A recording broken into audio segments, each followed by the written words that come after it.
Welcome, ladies, to the Real Estate Investor Show, providing inspiration, strategies, and insight to empower women investors to live balanced and financially free lives. Now, here are your co-hosts, Liz and Andressa. Today's guest, Grace Yarber, is from Seattle, Washington. Her and her husband have done a tremendous amount of flips, and they have a rental portfolio, and they lead meetups and just, real leaders in this real estate investing space. Had such a great interview with her and really got to some neat aspects of why we're doing what we're doing. So what I think was really powerful, and I think, the ladies listening, you'll get this, but she speaks about how her and her husband really sat down and said, what is the lifestyle we want to lead? And they got really specific, really clear. And then they look back on their business and maybe new business opportunities and said, how do we then piece these kind of puzzle pieces together to support their lifestyle? And sometimes we do it the other way around and it's not as effective. So that was real. I think you'll really appreciate her getting into that on today's episode. Yeah, that's a game changer for me. And also, she mentioned about giving back. She and her husband, they together have this conference in Seattle. And the latest one that they had, they raised $200,000 for a charity. And we talked about it. We always say, when X happened, I will start giving back or donating. And we discussed this mentality. We are able to give either money, our time, our expertise now. It doesn't really matter where you are at in real estate. And I think it's such a valuable mindset to have. And she's just a rock star. You guys are going to enjoy her a lot. Enjoy, ladies. Welcome back, ladies. This is Liz. And this is Andressa. Welcome back to the Real Estate Invest Her show. I like to just pause right there. where we're up to supporting women and empowering them to live financially free and balanced lives, and whatever balance means to you. So that is our big mission and our big why of why we do our podcast. And we're building this community of meetups and on Facebook, online, offline, and lots more to come with some membership. We're creating a membership that's going to be really exciting in the next 6 months. So yeah, that's what we're up to. That's our mission. But thanks for being on our show. And thank you for you being here, Grace Yarber, over there in the West Coast. We're excited to have you on our show. So welcome. Thank you so much, Liz and Andressa. My name is Grace Yarber with Fixated Real Estate, and I'm super excited to be with you ladies and share some knowledge and ask you questions and continue our journey of financial freedom. Yeah. Awesome. Grace has a great story. Her and her husband are up to some amazing things. So we'll get to their story in a moment and her story in a moment. Before we go there, we'd like to just connect. Andressa, you're doing well. I always feel like I talk so much and then I'm like, Andressa. Oh my gosh. Offline, we talk so much too. So I feel when Liz and I don't talk for like a day, we're like, everything okay? Right. Did you fall off the face of the earth?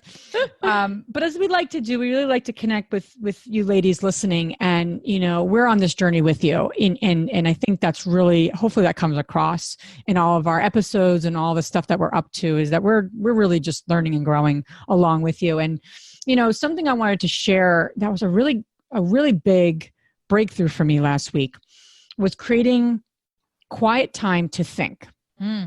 So what ended up happening, and I'll really bottom line this because I can go on for an hour about this, but we planned a family trip, right, in the Poconos, which people aren't familiar. You're laughing because you heard this story.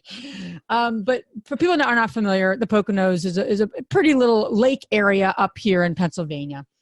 My folks have a place there. So it's like a really neat little retreat place for us to go and sit on the lake and zen out as a family. And we planned this trip together as a family. We've done other things during the summer, but we planned this trip and it was family time. So about 3 weeks before that, my husband's like, hey, I'd like to go to this mastermind event with this group that he's a part of. And I honestly really wasn't thinking about what he was saying. I mean, I don't know how many people do that where your spouse is talking and you're not fully present, you know. Unfortunately, I hate to admit it, but that's what came up for me. And I was like, well, do you want to go? And he's like, yeah. I'm like, well, then go. You know, like it was not a long conversation. So then we get there on Monday, the family trip. Now he's leaving on Thursday, right? And I'm like, why did I say yes to this? Hold on. First, he's leaving on the family trip. And then I'm like, what are you doing today, hon? We're going to go to the lake. And he's like, oh, I have conference calls all day. I thought I was just going to work from the Poconos this week. I'm like, okay. I was like going to go out of my mind because I'm like, first is our family trip and you're working all week and then you're leaving early, right? But I had to look in the mirror and I had to say to myself, he asked me what I thought about him going on this trip. For our argument's sake, he asked me. He didn't ask me once. He actually asked me twice. But what's been happening for me, and this is a breakthrough, and I think hopefully it will relate to some of the ladies listening, is that I go from thing to thing to thing to thing to thing. And so when I'm working, I'm all working. And then I'm going to pick my kids up from camp. And then I'm taking my son to swimming lesson. And then my husband's talking to me about something. And I'm kind of trying to connect and help my 2-year-old who's like, you know, saying no to me and taking her clothes off, you know? So, you know, you have all these segments of your life. And I was going to thing to thing to thing and not creating any quiet time. And I meditate. That's the funny part. I do meditate and have quiet time in the morning. But what I got present to is that when I go from transition to working mode, mom mode, wife mode, or whatever mode, I wasn't like transitioning in a peaceful way. And I wasn't present to really what my husband was saying. And if I had thought about it and said, you know what, let me think about that. Or what do you want to get out of it? And it is during our family week of time that we kind of scheduled together 3 months ago or whatever. I would have said that's not the best timing, but I wasn't even giving myself the space to do that. So anyway, long story short, because I could go on and on about my, craziness, but I think what was really helpful, and I think we all need to take in our lives, is like, really, how do we really become present to like the segment of life I'm in right now? Because we wear so many hats. And like, probably my husband was telling me about this trip. And honestly, I probably had 4 other things to talk to him about with the business, with our kids. My son pees all the time, whatever we have to talk about. But I had a long list probably. And I'm like, yeah, go on the trip. I want to get to what I need to tell you about. I didn't say that, but that's probably what my energy was. And that's not right. So I'm going to be much more present to my husband and much more present to thinking about like where we are in our world and just stop and not make a knee-jerk reaction. Because I have to own that, and I was annoyed at him. Why are you going on this trip? I'm like, I told you could. Like, it's not his fault, the poor guy, We all first like, what the hell? And then I think that the most important thing that I want to acknowledge you is that you took a step back and you said, okay, what is my contribution with the situation? And most important, I think we all are used to getting responses quicker. And I'm not saying that is his fault, your fault. We are in 2019 where we can Google things, we can get things on our doorsteps in 2 hours with Amazon. So sometimes we get so caught up in this time frame where we give responses right away without stopping and say, hey, I need a couple of minutes to think about it. And not just with spouses, with friends, with business partners, whoever you communicate with. Can I get back to you? I just need a couple of minutes to think through what you're requesting. And I need to do that because what came up for me, and again, not to make this like a therapy session for myself, which is coming, but I appease my husband. I'll just say yes, because I want to be like, I also, part of me is appeasing, and I do that in our business. I do that in our personal life, and that's got to stop too, where I'm not just saying yes all the time. And I want to give a big credit to you, Liz, that your level of awareness and like Dressa said, to step back and acknowledge it and take the ownership of our mindset and the state where you were at that time. I feel like that's a huge beginning that takes it to the next level, that you can contribute to others and your family as well. One thing that I can relate to a little bit, when you mentioned transitions, one of the things that my husband and I, we are business partners and we love spending time together, but at times I have a trouble where I would not be able to turn it off business. So we learned and created like a, not like a anchor, like a phrase where you say, hey, can I ask you a question? Can I talk to you as a wife now or husband? So then we can able to turn it off, like switch up, or like, hey, now is your wife and husband talking. Because at times we can just really get into that rabbit hole and challenges that come in business and mix that into the family business. It really was, initially was a little bit hard, but that has eliminated a lot of issues that could come up. Yeah, no, that's huge. I, even just to dive into that and then get into your story here and transition there. I mean, and that's really, really tough. And that was the other thing. Right? There was multiple awarenesses, but I'm like, I'm first your wife. So if certain things are getting in our way in our business, we need to recalibrate and look at where we could get some more support. So we're not talking about day-to-day stuff as much. I'm more strategic, and there's things that we're working through too. But it always comes back to, I'm first your wife and you're first my husband, and to have a healthy marriage is absolutely our first priority. So if anything in our business comes in the way of that, I immediately, and he's right there with me, like, okay, how do we shift this so it doesn't impact our marriage and our family? I mean, that's been continual. But so let's go there, because I wanted to ask you more questions. But so tell us a little bit about, Grace, for you. What pulled you into real estate investing? I know you guys have, rentals, you've done like a gazillion flips and all that good stuff we're getting into, but what for you really pulled you into this game of investing? Awesome. So I live currently in Seattle. I came to Seattle about 15 years ago from Lithuania. It's one of the Soviet republics. So my amazing accent is actually European/Russian, whatever you call it. Accent. Thank you so much. And the way I got into real estate really by accident, because when I met Tarl, my husband, he was already like a volume fix and flip here on the West Coast. And initially I was working for a software company, W-2 job. And I remember when I began networking in the local RIAs, meetups, people used to ask me, so like, hey, you a wife of Tarl, when will you be quitting your W-2 job? And to me, it was actually fascinating how many unhappy people were working regular jobs. And my response was always like, I'm not planning to quit my job. I'm really challenged where I am, because it was a software that was developed for logistics and shipping industry. So it's like almost working for two industries simultaneously. So look, I had no intention whatsoever. Said like, Tarl, you have your own life, I have my own life, and be happy. But what it helped me to ease into real estate, because I began managing our rentals a couple of years ago. So while working full time, I got to know like in a like very like soft way, not having to be like full time into the real estate. So networking and getting into property management, self-manage our own rentals. I wish we kept it sooner. That's probably like everybody says, like a lot of flipping. And so back end of 2017, we had a huge breakthrough in our family.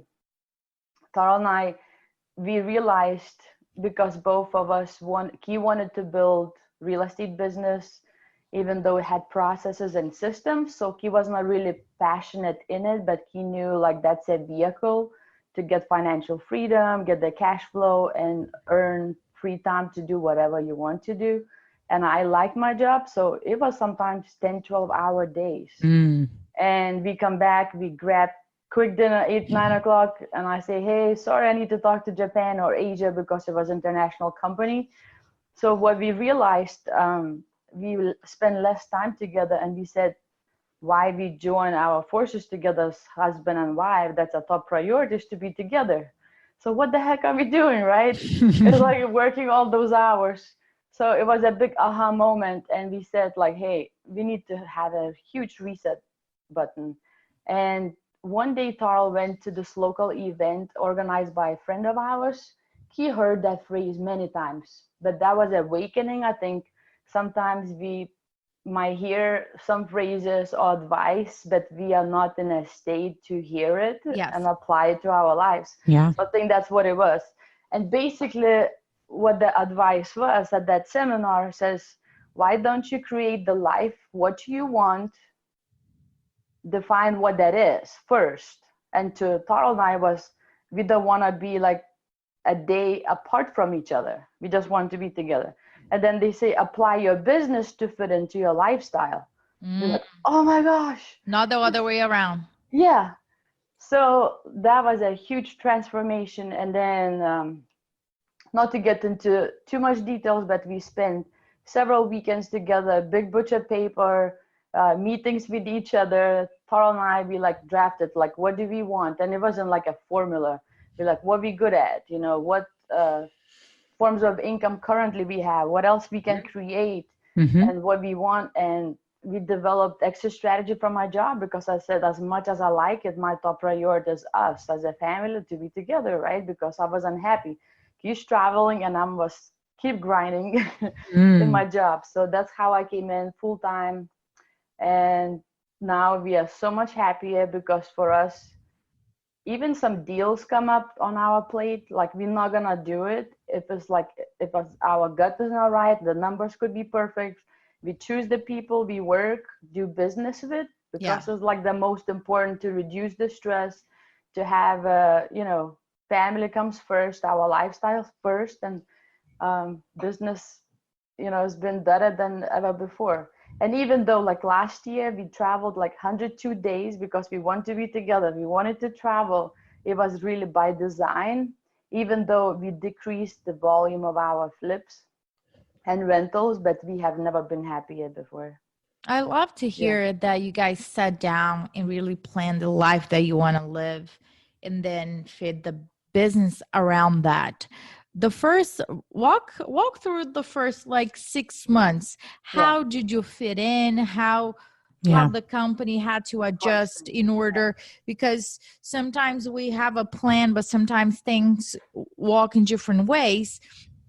What are the challenges that you faced during your first 6 months joining the company? Since you guys are not building from scratch, certain processes were already in place and things like that. Walk me through the challenge and the most important lessons that you learned throughout your first 6 months. Yeah.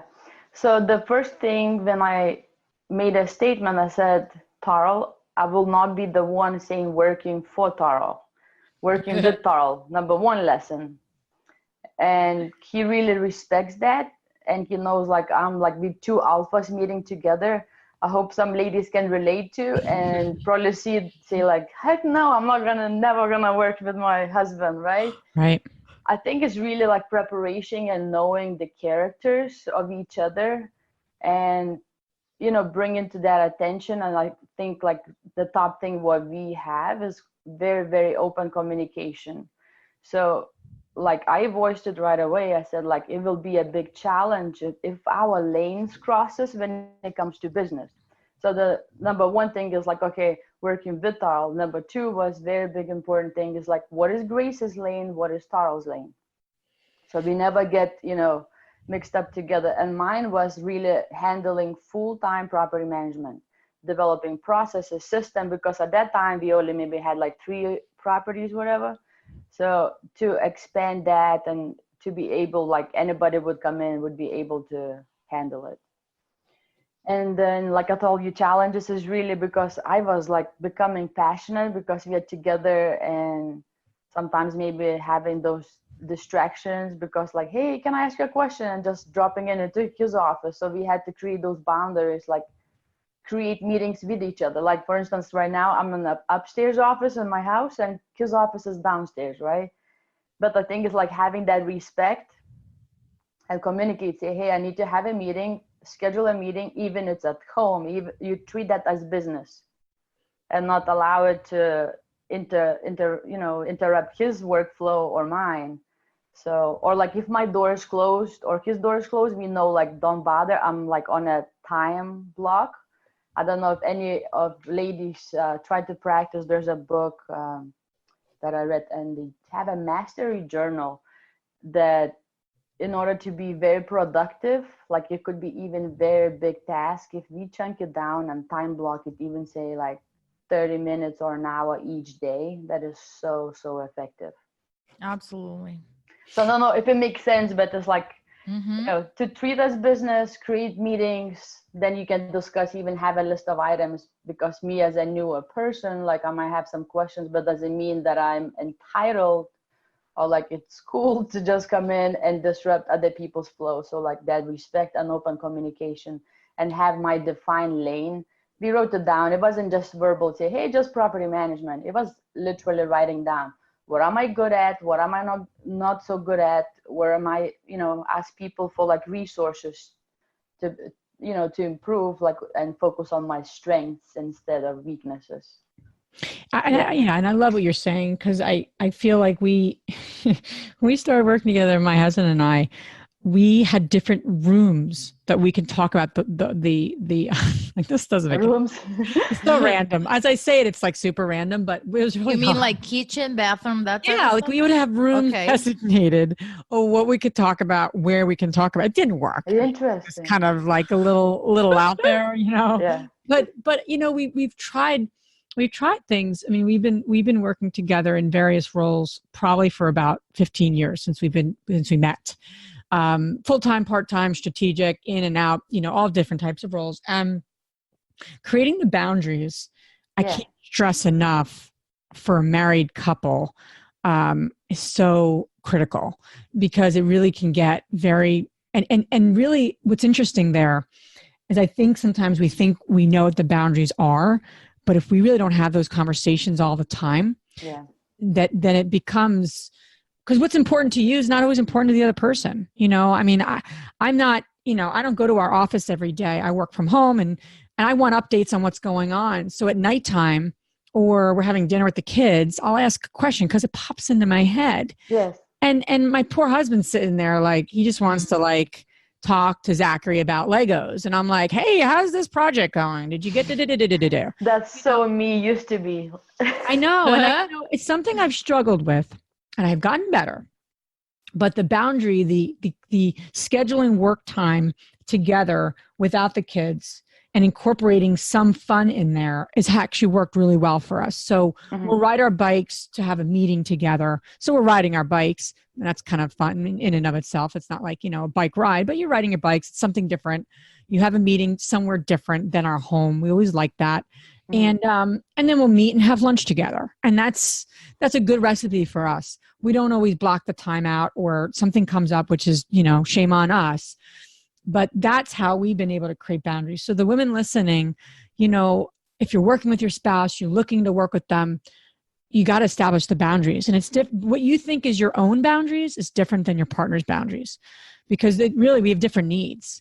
He's coming to decompress, and I'm just getting ramped up sometimes at night, because this might be a kid day for me. I haven't worked at all during the, like I've worked on, my phone and gotten back to people, but I haven't, like, the time blocks, or I have a couple hours at night I want to work on some things. I'm just ramping up at night, and he's decompressing at night. So create those boundaries. And some people are hurt, like they might even, because we could be so snappy. He could be in that, like you said, your husband wants to talk about Legos. Yeah. And I feel like for every family might be different ways. But like we could be snappy, would be like, why the heck you don't want to talk about this project? Yeah.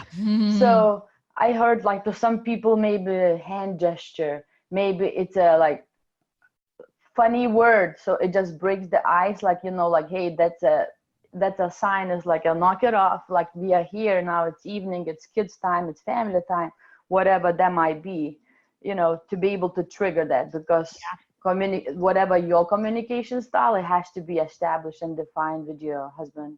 Yeah. And commit to the boundaries, and then both of you keep an eye out for it. Because sometimes I don't bring it up. It's dinner time and he'll bring something up, but then that triggers me to think about something else, and I'm like, well, you brought it, but I got to then take the leadership. Hey, we created this boundary, whatever that boundary is. So that's, kudos to you to continue doing that. In your business, you guys, we all pivot to different situations. So from where you guys were at the beginning and where you guys are now, how were those pivot moments for you guys to and where are you guys going from now? So for us, is currently we building actually events business more so than real estate business, because that is more or less like a independent machine that is running. And we want to be less and less involved. So we are looking for people, for instance, in real estate who bring us off-market deal. We can do like a joint venture and then allow them to use our processes and systems to manage rehab, like all the way from the beginning, how to analyze the deal. So they get education and they get the cut from the deal, and then we split the profits at the end, whether it's a rental, depends on a disposition, or it's a flip, whatever, selling out. So that is running good. But like when it comes to events business, we run monthly meetups. Already it started back in 2016 at the end of it. We have also expanding to a couple of cities here in Washington, and I think it's gonna keep getting more and more traction. I think people, what we meet in our area, I don't know how in other states, but there is a lag in demand. We sensed it, that people really want that raw information, no bluff, call in, if there's some, issues with the contractors, some like education that is free and networking. So I know there's a lot of online resources we have, and what we promote is really once a month, meet in person, listen to a local investor who's actually doing it and not a book smart. So that has been like exponentially grown our business. We don't allow like selling on stage, all the, guru crap, and like, so people really appreciate, and that's our passion actually. So it's like, we're like, okay, let the real estate run, and that's where all our income comes from. And then events business, almost like a sugar coating, like just to have our lifestyle to be enjoying. Like my husband, he's a public speaker and part of the Bigger Pockets contributor as well. We have hosted already 3 annual events. It's called PNW Big Badass Real Estate Wealth Expo, that has brought so many people nationwide. And like this past April, we had 1,000 attendees, 3 days straight, 70 exhibitors. Oh. And it was the same way, like the screening process for speakers. It was very, very warm, very open, honest conversations and networking, and just hearing out people who are actually doing it. So I think moving forward, like all our minds and enthusiasm is to like really expand probably the entire West Coast, and who knows where it's gonna go next. So, and that's awesome. That way I feel like the more we expand events business, the bigger impact we can give to community. So I feel like back when I was even younger, like I was thinking, how are those people are so generous, like who like financially independent and established, how good they do. And some of you ladies might be in a beginning stages, some of you already probably doing it, but as soon as we start thinking outside the box and outside of like what is for me, like me, it just becomes so rewarding, and it gives so much inspiration every day to get up and crush it in the business, to be able to give back to those in need. So our big passion is for the past few years, we've been raising a lot of funds for Travis Mills Foundation. Is for the recalibrated veterans and their families to possibly have maybe first vacation, because they have ailments and, broken backs and amputees, what they can do adaptive sports. Like it gives me goosebumps just talking about it, because it's like, got it too. In April, we raised over $200,000, and there will be over 200 families that will benefit just because of us investors, did that event, came all together. We believe in a cause.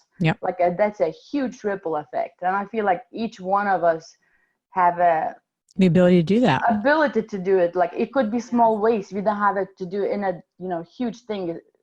We can change one person's life, and that's a huge reward and huge inspiration to inspire others.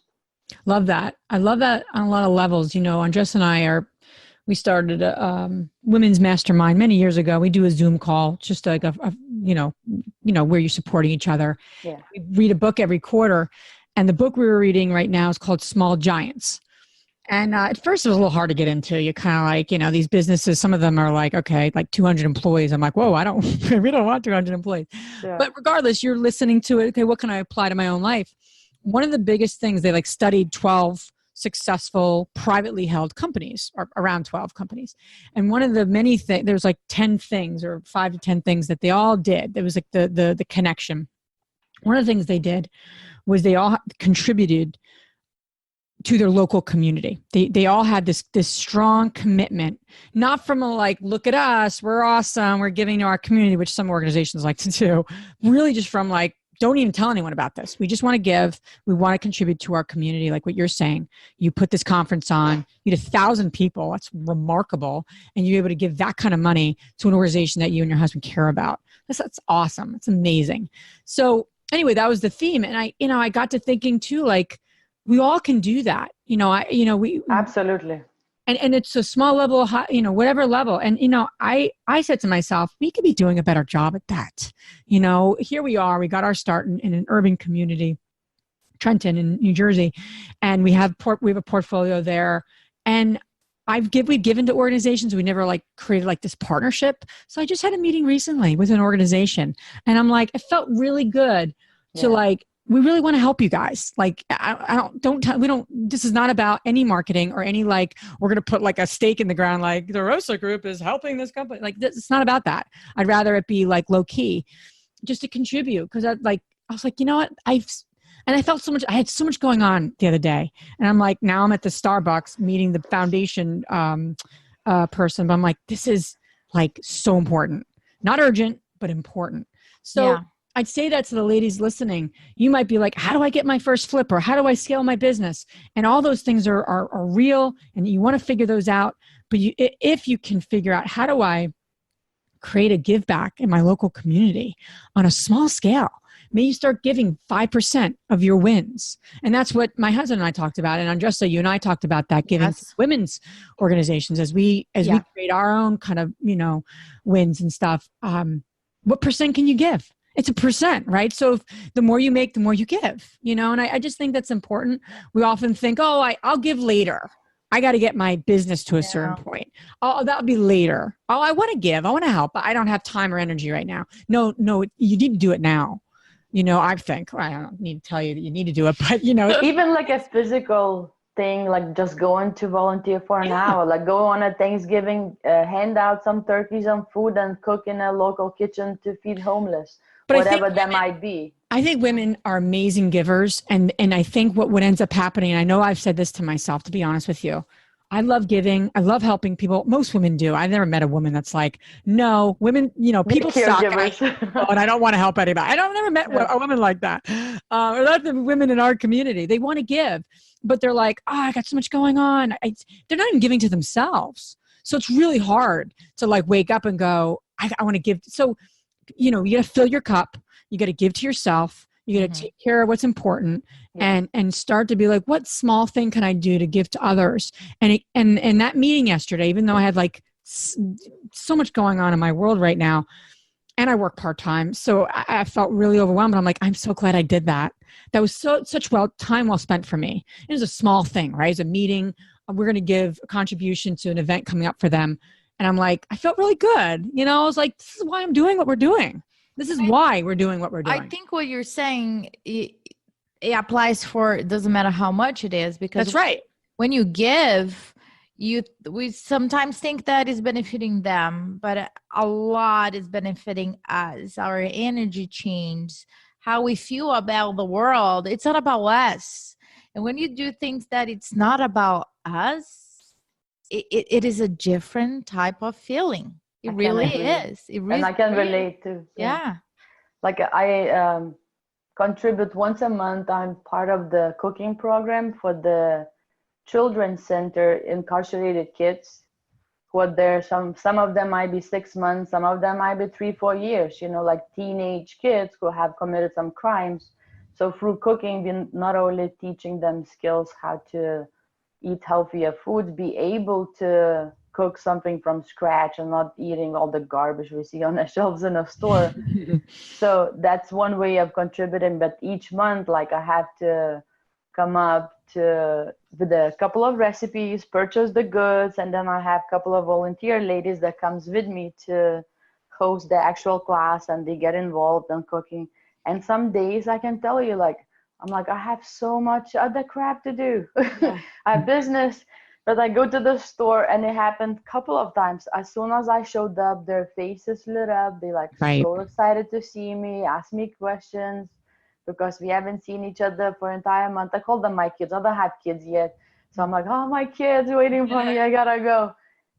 It's true. Words cannot describe like how much I receive, probably more than them, who knows. Yes. So Yeah. like I can agree with you, Andressa. Like that's us outpouring so much love to ourselves that we're able to see other people around us. Yeah. And you can't do it if you don't give to yourself. I mean, I think all of us, especially women, have a hard time with that. I have a hard time with that. And some of the awareness that I've had, you gotta fill your cup. Yeah. You really do. And whatever that looks like to you. I'm curious to, and I love what you're saying too about the creating your lifestyle and then creating the business activities that support that lifestyle. Like that is so important and is a great takeaway, for the ladies listening. Not to transition in a too crazy way, but I'm curious to get into, what your learnings have been from a property management perspective, and because you've taken that on as your kind of path. So I'm curious, what about a year and a half, about 2 years or so into it. What have been your greatest, learnings? So many women I talk to, especially the women that are really active in this business, especially if it's funny because even if they're in a husband-wife team and the ones that even aren't, they gravitate to the management side. They gravitate to that taking care of whatever that is, whether it's a flip, they're kind of managing it. They're making it go from start to finish and things. So I'm curious for you, what have been some of your learnings or takeaways as not knowing much about it to, really running that side of your business? So one thing, many things that I have learned and challenges I had to overcome, but most resourceful was, and I had challenge with, I felt comfortable enough at the beginning asking people that we knew personally to ask some questions about property management or some things I didn't know. My challenge was asking questions people that I may not know, especially coming from a background where I am the wife of a very well-known local investor. Is like me putting that aside, the ego side, be like, hey, I don't know nothing about property management company, and just come up to another maybe property manager during networking events. It was very like humbling and it's like almost like a shameful. So I had to overcome that. So the ladies who are listening, it might be, could be applicable that I have gained so much by asking questions and just putting my ego aside and pretending I don't know nothing and ask them how they doing.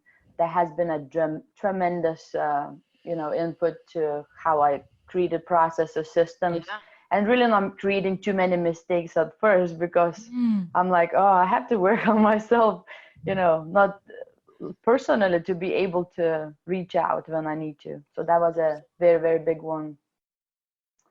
Well, and I think that's a good point. Like so many times we don't want to ask questions because we feel like we should know it. Or figure it out ourselves, right? So many of us, right? Well, figure it out ourselves. And then you end up like basically just, getting in your own way, and you're right. You just have to push that aside and, here's what I know, here's what I don't know, what's going on, and just bounce it off of people. So that's a great point. And then in the long run, now I realize like other people have different ways of doing. And I compare myself like being rookie now, but like I told myself, I'm going to learn whatever it takes, like as fast as I can, because it was passion to me, is to do very good in property management because Dad bought the time to spend as much time I can spend with my husband. And I don't want to be like, it's not like, oh my gosh, I'm enjoying property management. It's just easy way in and what we're doing. And in the long run, once we're going to increase it, I don't want to do that for the rest of my life. Absolutely. But like that was good contribution while we've been building our business. And especially that we do Burr, so we don't do rent ready. There's not much maintenance repairs that we have to do. So it's like once you put a good tenant in, which is very, very, very important, so they don't trash the place out, it's really like you have 2-3 years, like a very minute repairs to do. And for the ladies listening, BRRRR stands for buy, rehab, refinance, rent, and repeat. So you're basically buying something under value, putting the work in, and then, refinancing it and obviously renting it. So just the other way I explain BRRRR to other people, because it's like so many words, I say it's like flipping a house, except disposition changes, you just rent it out and then there you go. Yeah, Yeah, pretty much. but it's like a fancy word, this BRRRR, with the 4 R's. Yep. And then another thing I felt like I learned, to answer your question, besides asking for help, I consider myself like a majority of females, like we have emotions. Unlike men, sometimes they may have, but they would not show it. So I heard so many stories with potential applicants and tenants. So I had to really overcome and say, to learn comfortably to say no, and the reasons why, to really treat this business to be objective. So to put that aside, that was a huge learning curve, because I find myself wasting time at times talking to people I shouldn't be. I can be empathetic, I can be a good person, say, hey, sorry to hear that, like that, hey, I gotta move on, because I have to live as well. Yeah. So, I can relate. Emotions. I can relate. I think a lot of women can relate, and you have to really, really keep that in check, because there is a point of being too nice, and enabling, whatever that looks like to you. To, especially when it comes to tenants. I feel like I did the same things when I'm like, no, I don't want to talk. I like everyone. I like most people. So don't put me in front of people. Like that's not effective in that situation. At the same time, emotional piece of ours, I think sometimes we can use it to our benefit. Yeah. So when we're talking to contractors or like our vendors, like yesterday I met this drywaller, you could tell he's like being a little bit sexist because talking to a woman. And I don't know like how many women there can relate to that. So they have stories of their own, right? And like I treat both equally. Like I don't want to be like, hey, women deserve like different treatment, or like I'm not part of like the feminism movements. But like I could tell like that if it was a man, he would be different.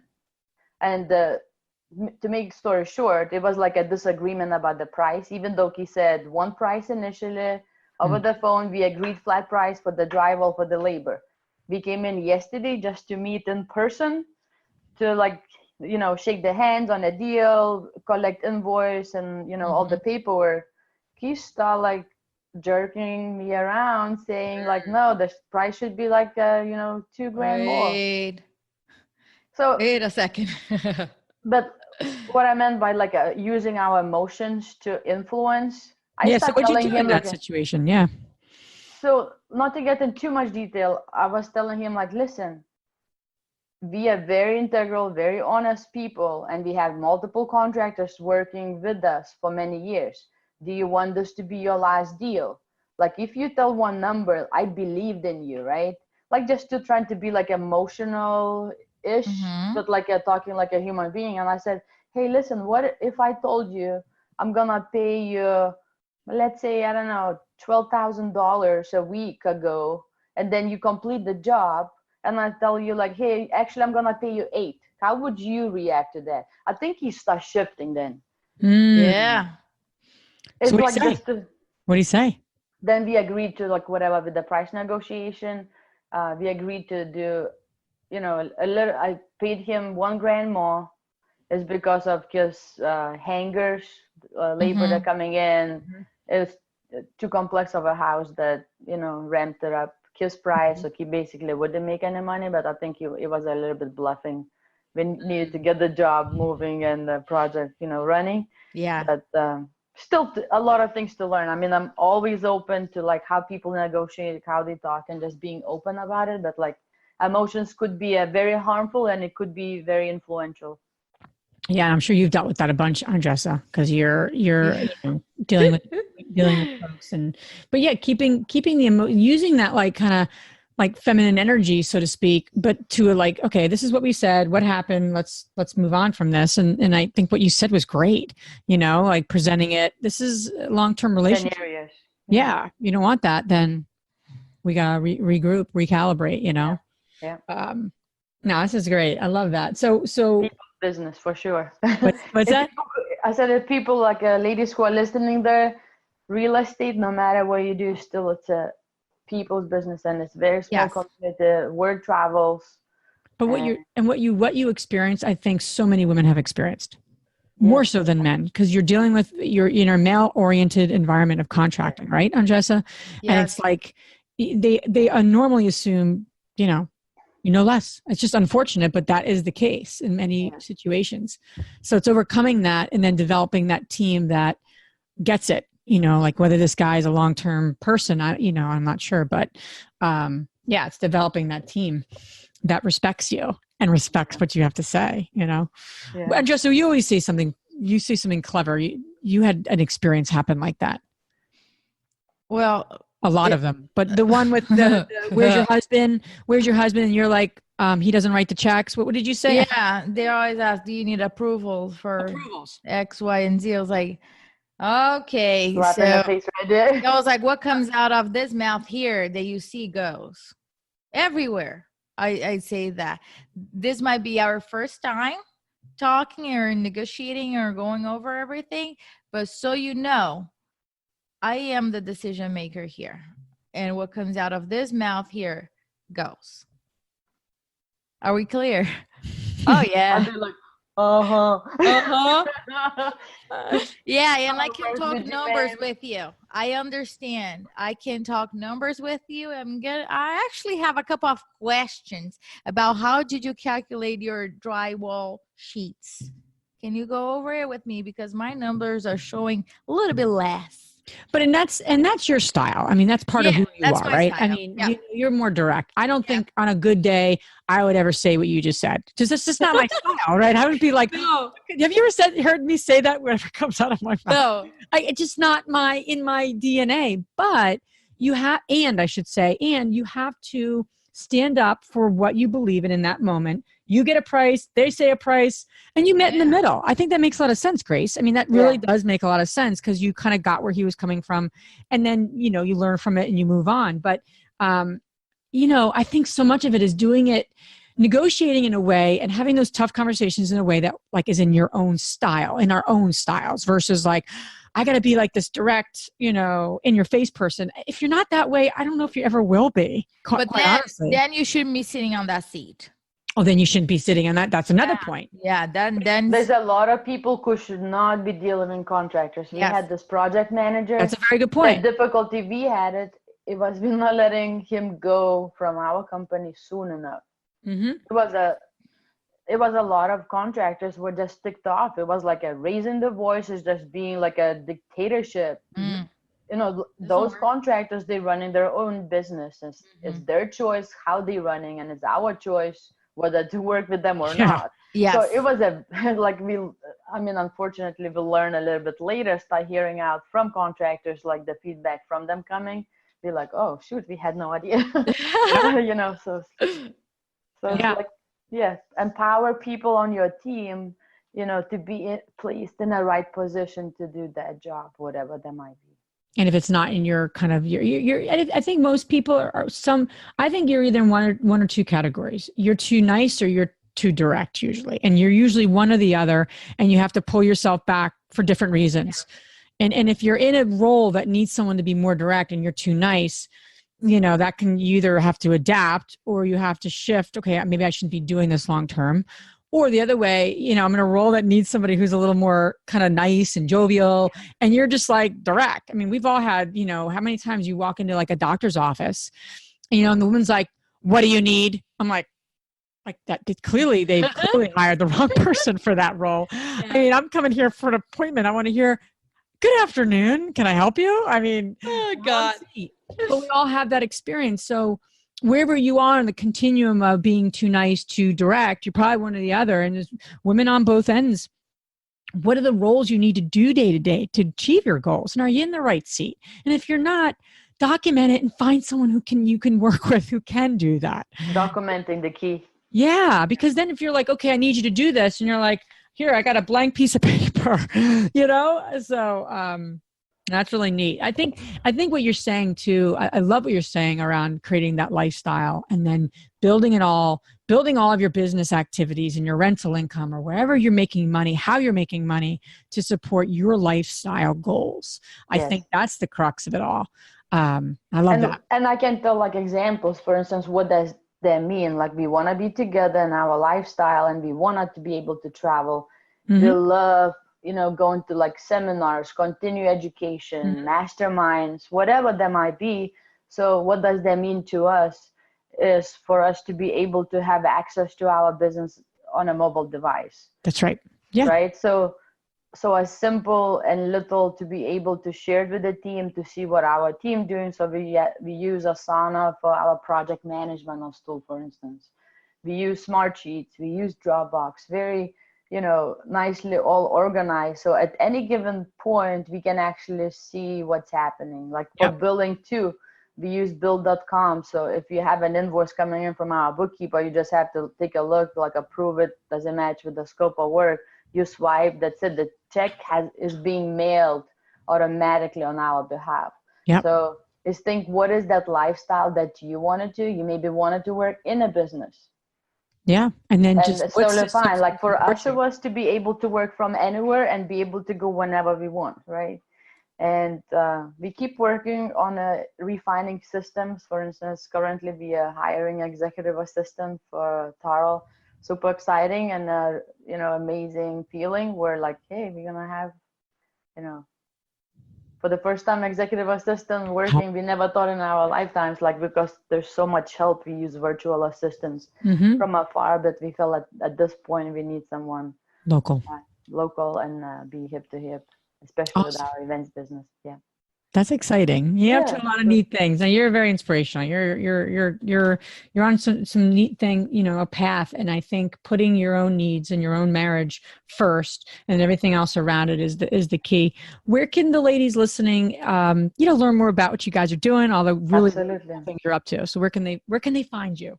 So they can look it up, Fixated on Real Estate on Facebook. They can also look us up on Instagram, Fixated RE, and you can find me, Grace Yarber. I'm more active on Facebook. Awesome. And then if any of you are interested about checking out our annual expo, you can take a look, PNW Real Estate Expo.com. And we are planning our next conference will be in June. Awesome. And all of this information you guys can find on our show notes. Now we're going to transition to our fabulous 3 questions. And the first one, Grace, is what's the most transformational book you have ever read? Of course, Rich Dad, Poor Dad by Robert Kiyosaki. That has been the most transformational because coming especially from Soviet Union, growing up, not having much, working hard, getting good grades, getting good education, that was like wired in. So that has really changed my thinking. And those of you who are listening, if you have yet to read Rich Dad, Poor Dad, I would highly invite you to do so. Yeah, 100%. The second question is, what's the most powerful routine you do to create a financially free and balanced life? Ooh, I love that question. There's so many things that I do, and I shift around sometimes, like what the routines that I do. Sure. One of the things that doesn't change for years, as soon as I wake up, I go in and take a cold shower, like all the way, like actually wait until cold off even more. When people say like, hey, what are you doing? I'm just trying to warm up my water, for the shower to be hot. So the reason why I do it is it's been for many, many years, probably like 20 years I've been taking cold showers, and Tarl initially thought that I'm a little bit crazy. I do it because sometimes I don't want to do it. And that has enabled me to change my thinking if I cannot take cold shower for like a 30 seconds or a minute, what other things am I not wanting to do and will not do it? Look at you. Wow. I'm like, I gotta take a cold shower. I swear. There's a ways to work, to gradually to get to that. Could be hot, cold. Like right now, it's like sometimes I'm like, oh, I need to take a real shower. I haven't taken like a warm shower, and so yeah, that's been huge. And then in the mornings, like I've been a snoozer, getting better. From Tony Robbins, even what I learned is actually giving high five to each other. Mm-hmm. So get up out of the bed, raise one hand up, and then the second one, and then give like a high five to each other with both of your hands. It's like, hey, I'm up. I'm ready to conquer the world. So like those small things lead to bigger things. Yes, 100%. And the last question is, which women, famous or not, has inspired you the most? My mother. She's not famous. She's a hardworking woman. She has inspired me so much, and she raised me and my brother. At one point, she was working 3 jobs actually, and I'm so inspired by her hardworking, knowing what she really wanted to provide us education for us to feel loved, and I'm inspired, and I hope one day to be very, very devoted mother. Awesome. Well, thank you, Grace. That was awesome, and appreciate you being on our show, and appreciate you spending time with us and adding your great insight to all the ladies listening. So thank you. Thank you so much for being here. If you enjoyed this podcast and want to receive updates on our next interviews, go to our website, therealestateinvestor.com. There, you can subscribe to our show, become part of our investor community, and get updates on upcoming episodes. If you like our show, please share it with other women who would benefit. And don't forget to leave us a rating on iTunes. We'd really appreciate it. And as always, we encourage you to take one action as a result of today's show and put it into motion so you can live both a financially free and balanced life. Thanks for spending time with us. Ciao.